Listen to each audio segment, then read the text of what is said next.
Gente, vamos aqui para a correção da atividade 3. Demorou, mas chegou. Espero que vocês estejam todos bem, estejam se cuidando, com saúde, estejam conseguindo acompanhar as aulas, estudar direitinho, né, para mim. Então, vamos lá, corrigir a atividade 3, tá? Projeto para vocês. Como a gente já vinha fazendo nas atividades anteriores, a gente está trazendo para vocês sempre um texto para vocês entenderem direitinho a estrutura, para vocês conhecerem, né? A introdução, desenvolvimento, conclusão. Esse que a gente trouxe hoje foi um texto de redação da proposta do Enem 2016, que o tema era Caminhos para combater a intolerância religiosa no Brasil. Foi um texto que deu nota 1000, da estudante baiana Marcela Souza Araújo. Então, se vocês observarem bem, vocês vão ver todas as características que vocês precisam ter no texto para conseguir essa nota. Por isso que a gente está sempre dizendo para vocês se basearem nesses textos, tá bom? Vou ler aqui para vocês. No meio do caminho tinha uma pedra. No limiar do século XXI, a intolerância religiosa é um dos principais problemas que o Brasil foi convidado a administrar, combater e resolver. Por um lado, o país é laico, defende a liberdade ao culto e à crença religiosa. Por outro, as minorias que distanciam do convencional se afundam em abismos cada vez mais profundos, cavados diariamente por opressores intolerantes. O Brasil é um país de diversas fases, etnias e crenças, e defende em sua Constituição Federal o direito irrestrito à liberdade religiosa. Nesse cenário, tomando como base a legislação e acreditando na laicidade do Estado, laicidade quer dizer que o Estado não tem religião, ele é aberto para todas as pessoas escolherem a sua religião, escolherem que caminho querem seguir, tá? As manifestações religiosas e disseminação de ideologias fora do padrão não são bem aceitas por fundamentalistas. Assim, o que deveria caracterizar os diversos Brasis dentro da mesma nação é motivo de preocupação. Paradoxalmente, ao Estado laico, muitos ainda fundam liberdade de expressão com crimes inafiançáveis. Segundo dados do Instituto de Pesquisa da USP, a cada mês são registrados pelo menos 10 denúncias de intolerância religiosa, e destas, 15 envolvem violência física, as principais vítimas fiéis afro-brasileiros. Partindo da verdade, o então direito assegurado pela Constituição e reafirmado pela Secretaria de Direitos Humanos é amputado, e o abismo entre oprimidos e opressores torna-se, portanto, maior.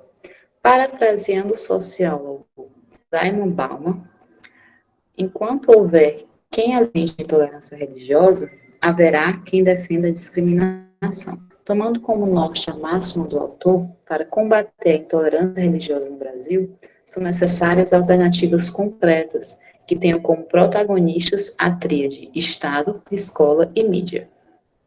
O Estado, por seu caráter socializante e abarcativo, deverá promover políticas públicas que visem garantir uma maior autonomia religiosa, e, através dos três poderes, deverá garantir efetivamente a liberdade de culto e proteção. A escola, formadora de caráter, deve incluir matérias como religião em todos os anos da vida escolar, e a mídia, quarto poder, deverá veicular campanhas de diversidade religiosa e respeito às diferenças. Somente assim, tirando as pedras do meio do caminho, construir-se-á um Brasil mais tolerante. Então, a gente falou sobre as competências, né? Que o texto é avaliado em 5 competências. Então, nessa daqui, a gente vai ver que a primeira competência é relacionada aos desvios, né, aos erros gramaticais de textos, e a gente percebeu que não tem erros gramaticais, que está bem construído, as orações são bem construídas, são bem organizadas.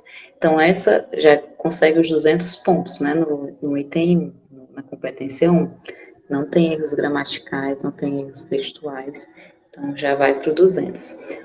Na competência 2, o que ele vai verificar? Se abordou bem o tema, a gente vê que sim, ele falou bem, abordou bastante a temática de intolerância religiosa, né?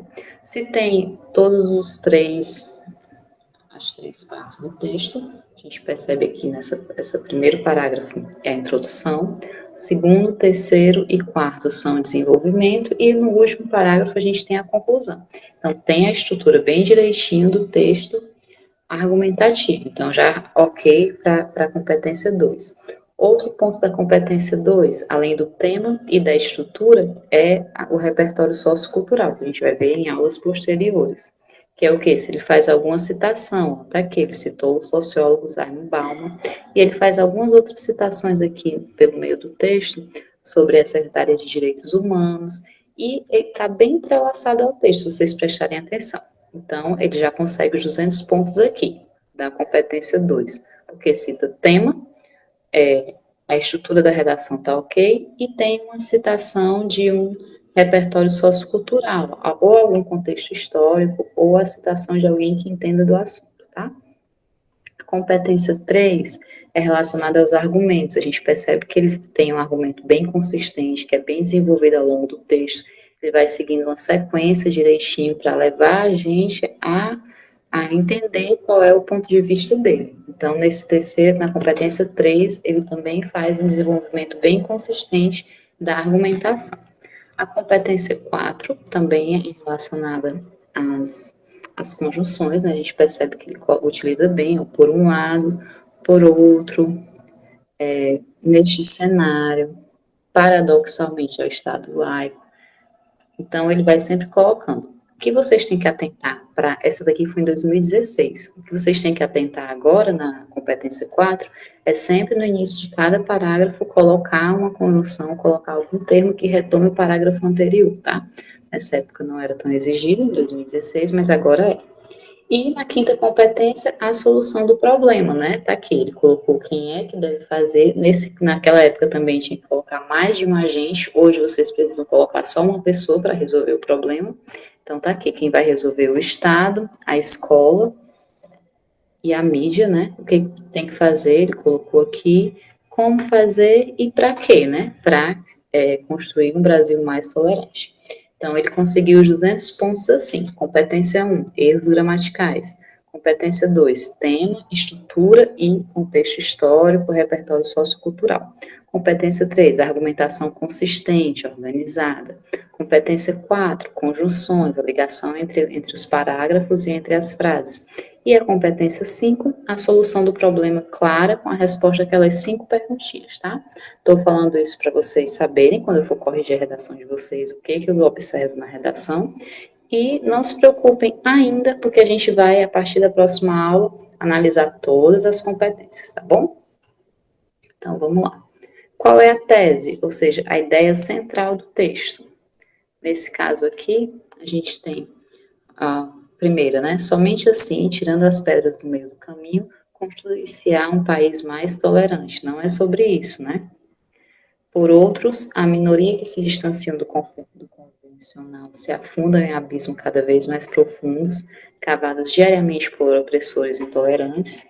No limiar do século XXI, a intolerância religiosa é um dos principais problemas que o Brasil foi convidado a administrar, combater e resolver. É esse, né? Esse daqui é a tese do texto. O que é a tese do texto?